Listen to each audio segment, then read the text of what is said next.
The impossible is one of the coolest tricks in skateboarding. It's stylish, unique, and it's a lot of fun to do. So here's the story of the impossible from its rise to its sudden fall in the 90s.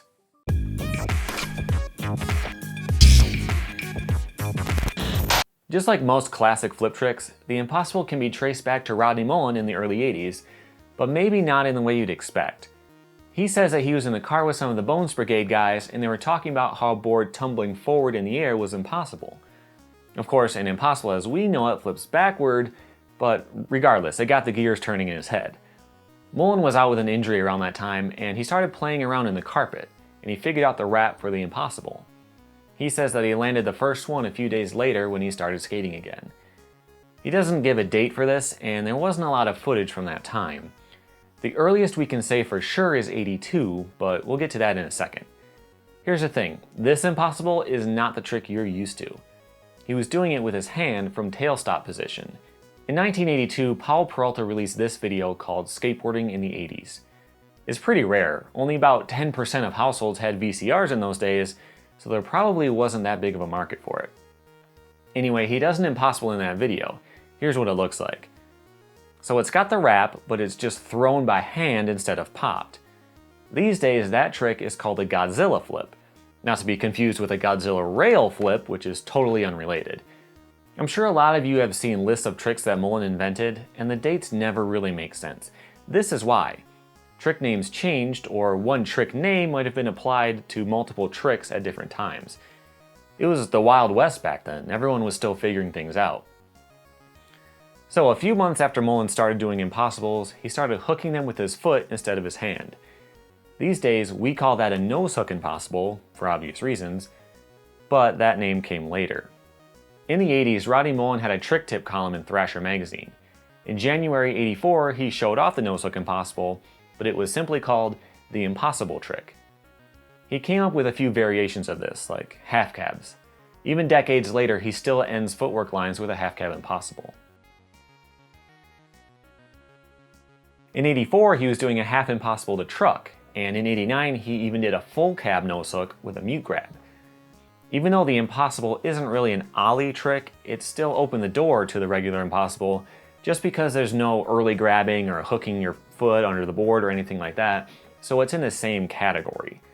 So when he first did it, it was called the ollie impossible, and you'll still hear freestylers call it that to this day. It's tough to say when he invented it, but the first clip was from '84. It probably wasn't too much before that. By '88, he was even doing them nollie. Nobody was doing nollie at that time. And in '89, he did it up a bench and even up a curb on a street board. So Mullen not only invented the trick, but every variation of the trick, and was also one of the first guys to do them on street. By '88 and '89 though, street skaters were starting to catch up, with Ed Templeton being a standout. Ray Simmons even did a front foot impossible around that time. In 1990, pretty much every skate video that came out had an impossible in it. You couldn't have a street part without at least one or two. It was the biggest trick in the world. By '91, Daryl Grogan, one of the best impossiblers of all time, was doing 540 impossibles. But Rodney came back in '92 and showed everyone he was still a champ with the most technical and impossible variation ever seen, ollie impossible late varial kickflip. He basically shut down impossibles in general with that. Shortly after '92, impossibles died out entirely, and weren't seen again by pros for at least 10 years, maybe more. If you saw my Merlin twist video, you would recognize Ocean Howell. He had some of the best front foot impossible tricks. He says, impossibles were cool, then pressure flips got cool, but then all of them kind of disappeared. Anything that had that scoop feeling was out. And Rodney Mullen agreed. He said, it has a real scooping, dragging nature, and it was pushed out to a degree along with pressure flips. I'm going to cover pressure flips more thoroughly in the future, but basically what happened is that they got out of hand. Big Brother magazine talks about pressure flips in '92 and basically complains that they're low and awkward compared to a cleanly popped ollie-based trick. You can see what they're talking about a few pages later with this sequence, and I found actual footage of this trick too. Just look at it. He tips the board over and just uses the air time from the ledge to wait for it to flip over twice, and then just kind of falls on top of it. Pressure flips can be done well, like this one by my friend Tony, But weird stuff like this was just so lame that the whole category of scooped tricks became uncool. Impossibles got thrown in with that, and suddenly pros wouldn't be caught dead doing one. The mid-90s were a really judgmental time.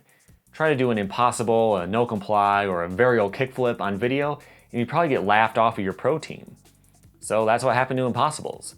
When I would do them in the mid-2000s, people would stare like it was some crazy unknown trick. I'm happy to see them come back. If you want to learn the trick, I made a trick tip for it about 10 years ago. It's a great one to learn, and you should definitely give it a try. Well, that's all for this time. What do you think about impossibles? Did they deserve to get banished from skateboarding? Are there any other old school tricks you wish would make a comeback? Let me know in the comments. If you liked the video, hit the like button below and subscribe for more skateboarding videos like this every Tuesday. Thanks for watching.